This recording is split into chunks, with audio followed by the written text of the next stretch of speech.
It's Super Week on the WIP Afternoon Show, so we're taking each day we go back in time to a different Eagles Super Bowl. This year, 04. We just talked to, today rather, 04. We talked to B. West at 4, and joining us now to talk about the other side of the football, the great Jeremiah Trotter. Thanks for joining us, Trot.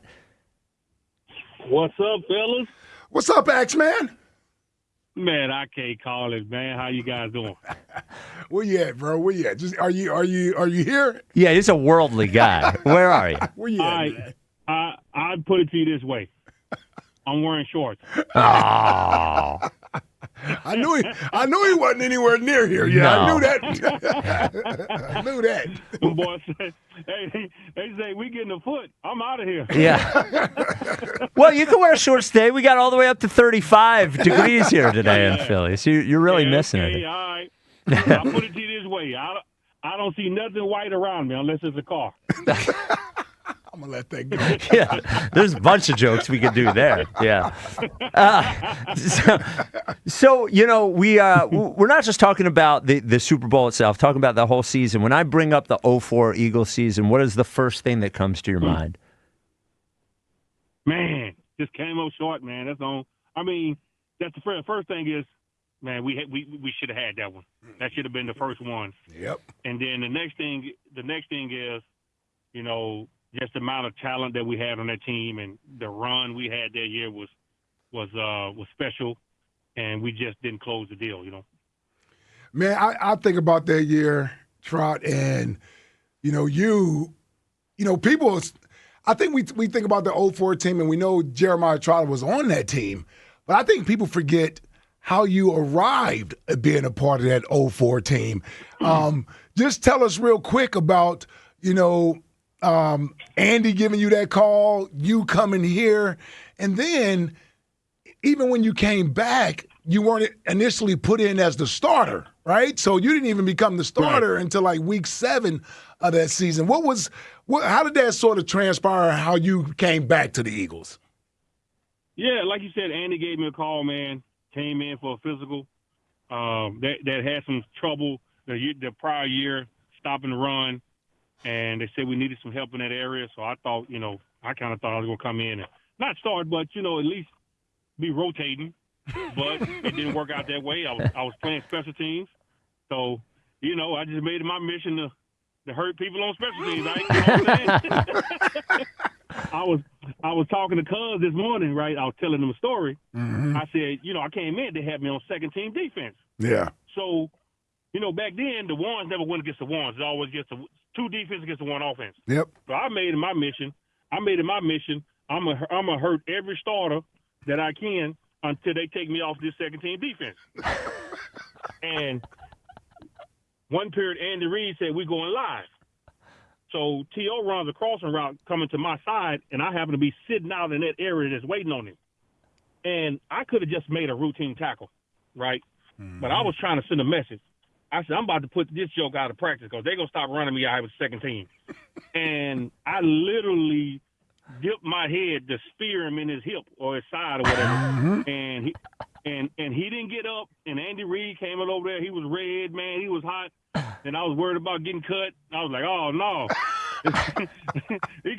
he can't go cut me. I done hurt star player, But, that was kind of always my mentality, man. You know what I'm saying? Yeah. I support the guys around me, the guys in front of me, but don't think for 1 second I'm not going to push you. You know what I'm saying? And it worked out for us, man. I still owe Jerome Bennis a steak dinner.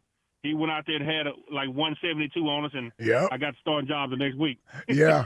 I remember exactly all of that you just said. I remember when T.O. didn't realize that we went live in practice either. He didn't really understand when we said these periods are live. It's tackled to the ground. Right. Yeah, so he left practice after that. And then I remember Trot being on special teams with me, right? And I'm like, man, if y'all don't get this dude in the starting lineup, I'm trying to go to the Pro Bowl this year. This joker out here, he out here killing everybody every week. Hey, Trot, hey, I need to get you off special teams, man. Get him back in the starting lineup, man. Hey, I remember going to the car wash one day after practice, hollering my boy Vic. You know my boy Vic, right? Yep. So, and I'm just at the car wash chilling. He said, Trot, man, you not tired from practice? I said, bro, I play special teams. I can do this till I'm 45, man. I was like, yo, you take some hits a little bit in the game, but if you've been playing 70, 80 snaps a game, right? All of a sudden you playing 15. I mean, yeah, I was like, man. Hold on, dog. It was more like 20, 25, man. 20 or 25. They're really starting to go after Ike Reese now. No, hey, listen. You can't count field goal blocking all that. Hey, you're right though. That Pittsburgh game, that was the game where Jim was like, "All right, enough is enough." Yeah. We gotta have Jeremiah back out there. That was the game Jerome Bettis sort of ran over us in that game. You know what's crazy, Ike? They put me, you, and Keith Adams out there. That's the first time we stopped them all day. They snatched us right off the field. I was like, dang, yeah. They must don't want to win. Yeah, put Mark Semino and Bowtop back out there, man. What you call him, Bowtop? That boy Radio. Put Radio out there, man. So, hey, man, you crazy, man. Why you messing with the honey, old banjo? What was it like? What was it like to play for Jim Johnson? Man, it was great, man. Jim Johnson, man, he one of the smartest coordinators, I ever been around. I love his aggressive style defense. It fit my style of play to the T. And Jim always took what you did best and implemented it into the defense. I remember when I first my second year, when I first got the starting job, I couldn't read linemen that well. I was still young, coming from a small school, and everything was just downhill. And I remember him telling Willie T, listen, Trot, you just keep playing aggressive. If you get too deep in the backfield, just keep going to the quarterback. He told Willie T to cover for me. You cover for Trot until he can get it. Yeah. And man, he didn't take that aggressiveness away from me. And the more I saw things, the more my vision opened up. Now I can see the lineman sitting back playing pass blocking, and I can read it. But he just allowed me to do, what I did best until I could kind of see it for myself. So I'm just always indebted to him and just his aggressive style defense, how he used me, and my career really took off when he came to the Eagles. And he's a prime example, Jeremiah is, of, you're talking about having a quarterback on defense and a guy that sets the tone for you. I mean, that's what Trot did for the defense, right? And, he was gone for 2 years, and we thought we could sort of replace that. With Mark Semino, he gave it his best, but it just wasn't the same. It wasn't the same physical style of player and commanding sort of the huddle. And when Jeremiah was reinserted into the starting lineup, as he should have been, the defense took off the rest of the year. It really did. It had a more nastiness to it with Trot in there in the middle. And it took them a while to get over their own sort of stubbornness, by not just putting him in, by not putting him in there from the first week. When they realized after Pittsburgh did what they did to us, you couldn't hold him off the field any longer. Well, also all of their first team offensive players would have been injured if you left Trot on the second team, because what your mission was in practice. What was? I remember. Yeah. I remember, man, going out on special teams in the preseason, and we're playing Baltimore. And I remember looking on the sideline, the Baltimore defense, Ray Lewis was over there getting ready to come on the field. And, man, it hurt because you're talking about a two-time Pro Bowler, a two-time All-Pro on special teams. Yeah. And, man, that thing, it hurt so bad. I remember looking at Ray Lewis, and he looking back at me, and I remember just dropping my head, man, and I kind of had a little moment where I broke down a little bit. But I said to myself, I said, all right, God, they got me out here on these special teams. Somebody got to pay for this. And that was my mentality. That was my mentality for the rest of the year. I'm gonna kill or be killed. So we asked B. West this question. Let's say it's a neutral site, and everybody's the age they were when they were playing. 04 Eagles against the 24 Eagles. Who wins? Oh man, it doesn't have to be a neutral site. All we have to do is don't beat ourselves, and we win by 2 touchdowns. 2 touchdowns. You heard him. Yeah, we could have played them at their place. We had if I'm not mistaken, we had 5 turnovers, right? In the Super Bowl, yeah. In the Super Bowl, and we lost by 3 points. Yep. Yeah. Normally, if you have 5 turnovers, it's 21 points, game over. Yeah. Right. Yep. But we had turnovers, man, and you can't turn the football over. And this is not me pointing finger. That's just football. Sure. You can't turn the football over that deep into the playoffs and expect to win.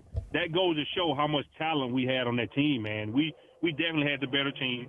You know, there's a lot of the other stuff that was going on that came out later after that. Mm-hmm. You know, we're not gonna get into that, but yeah. But even without that,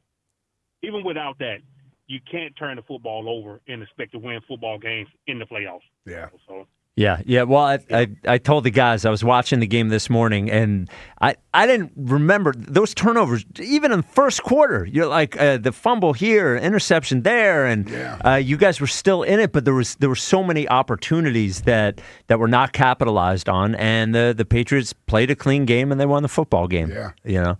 You know what? Yeah, and we didn't do a good job on defense at getting turnovers. We always prided ourselves on getting turnovers. I don't think we got any turnovers, but New England prided themselves on and taking care of the football and not making mistakes. And that's one of the reasons why they have so many Super Bowls. During that era, they didn't beat themselves in the playoffs. And we should have got more turnovers on defense. You know what I'm saying, man? Yeah. You know what I was thinking about, Trot, while we were talking about 04 versus 24. Now, special teams wise, me and nephew had to be out there butting heads a little bit out there on the field, man. You know, me and nephew had to be out there butting heads during the game, man, a little bit, man. Yeah, I don't know how you think that one would go. How would that go?